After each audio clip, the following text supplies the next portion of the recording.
So నమస్తే welcome to Praveen tech tips. So ఇవాళ video వచ్చేసరికి లినక్స్ ఎందుకు యూజ్ చేయాలి అంటే సింపుల్ ఏం లేదు. లినక్స్ వచ్చేసరికి ఫస్ట్ విషయం ఏంటంటే ఆపరేటింగ్ సిస్టమ్ వచ్చేసరికి అయితే ఫ్రీ అనమాట. కొన్ని ఆపరేటింగ్ సిస్టమ్స్ ఉంటాయి లినక్స్లో కూడా, అవి డొనేషన్స్ అడిగితే లేకపోతే కొన్ని ఫీచర్స్ ఎక్స్ట్రా పే చేస్తే, లేదంటే అయితే మీరు ఫ్రీగా కూడా యూజ్ చేసుకోవచ్చు. ఫ్రీ ఆపరేటింగ్ సిస్టమ్ అనమాట. ఫ్రీగా అనే మన ప్రాబ్లమ్ వస్తే ఏం ప్రాబ్లం లేదు. ఓపెన్ సోర్స్ ప్రాజెక్ట్స్ చాలా ఉన్నాయి. మెయిన్ చూసుకుంటే వీళ్ళది స్టేబుల్ ఏంటంటే డెబియన్ అని ఉంటుంది. సో డెబియన్ చాలామంది యూజ్ చేయలేరు కాబట్టి ఈజీగా సింపుల్గా ఈజీ ఆపరేటింగ్ సిస్టమ్స్ ఏంటంటే మీకు ఫస్ట్లో జోరోనోయిస్, లినక్స్ మింట్ అండ్ యుబుంటు, ఇవి మూడు కన్సిడర్ చేసుకోండి. యూఐ డిఫరెంట్గా ఉంటుంది, కొత్త ఎక్స్పీరియన్స్ ఉంటుంది, అడాప్ట్ కావడానికి కొంచెం టైం పడుతుంది. కానీ డే టు డే టాస్క్లు ఏవైతే ఉంటాయో లైక్ సోషల్ మీడియా కానీ, బ్రౌజర్లో కంటెంట్ చూడడం కానీ, యూట్యూబ్లో సినిమాలు చూడడం కానీ, అట్లా కొన్ని ప్రింటింగ్ వీటికి కూడా మోస్ట్లీ ప్రాబ్లమ్స్ అయితే ఏం రావు.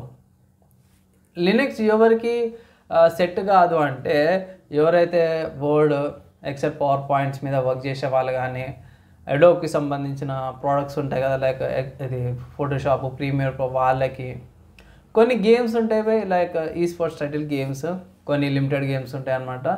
విండోస్లో కానీ మ్యాక్లో కానీ రన్ కానీ వీటికి లినక్స్ ఇబ్బందికరంగా ఉండొచ్చు. వాళ్ళు కంపల్సరీ విండోస్ యూజ్ చేయాల్సి వస్తుంది. లినక్స్లో వాళ్ళకి ప్రాబ్లం అయ్యే అవకాశాలు ఎక్కువ ఉంటాయి.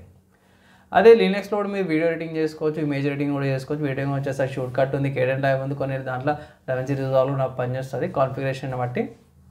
ఇమేజింగ్కి గింపై ఉంది, క్రిటా ఉంది, లేదంటే బ్రౌజర్ బేస్డ్ మీకు ఫోటోపియా కూడా ఉంది, అవి కూడా యూజ్ చేసుకోవచ్చు.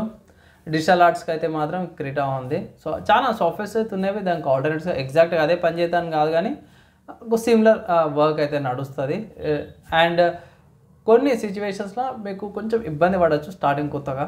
సో అదొకటి ప్రాబ్లం అనమాట. మిగతా అంతా కూడా చూసుకుంటే బేసిక్ యూజర్కి, హోమ్ యూజర్కి, ఎంటర్టైన్మెంట్ పర్పస్కి అయినా సరే కూడా ఇది one of the good options అనమాట. ఇంతకుముందు చెప్పిన ఎవరైతే కేటగిరీ ఏదైతుందో వాళ్ళు స్కిప్ చేయొచ్చు, కంపల్సరీ వాళ్ళు విండోస్ యూజ్ చేయాల్సిందే అనమాట. మిగతా వాళ్ళందరూ కూడా లినక్స్ అయితే యూజ్ చేసుకోవచ్చు డే టు డే వర్క్లో కూడా. అదే చిన్న వీడియో చేసినాను లినక్స్ ఎవరు బాగుంటుంది, ఎవరికి సెట్ అయితే ఎవరికి సెట్ కాదని. యూస్ఫుల్ అయిందంటే ఒక లైక్ అయితే చేయండి. అంతే వీడియోకి నెక్స్ట్ వేళ కలుసుకుందాం.